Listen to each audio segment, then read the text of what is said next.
La radio active. De la musique, de l'information, des contes. tout ça sur Radioactive.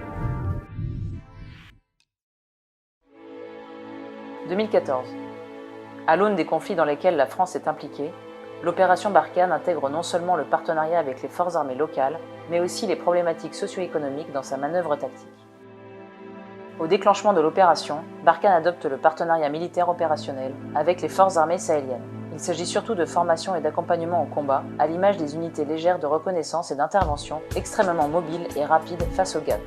Partage des connaissances, assistance à la formation militaire, appui en moyens et matériels, entraînement et exercices communs, le PMO est l'un des socles essentiels de la stratégie de l'opération.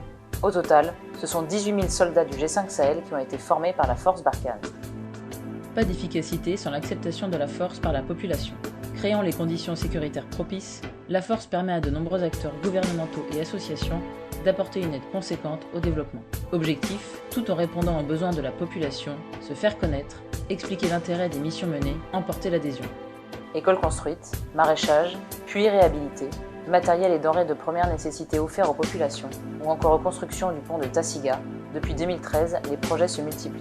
Depuis 2018, 3 milliards de francs CFA ont été investis dans plus de 1600 actions.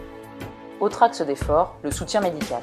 Consultation, intervention chirurgicale, dons de produits pharmaceutiques, réhabilitation et construction d'infrastructures, les médecins et infirmiers de Barkhane œuvrent aussi bien dans les grandes villes que dans les localités reculées. Un lien privilégié se crée avec la population qui a bénéficié entre 2013 et 2021 de près de 30 000 consultations.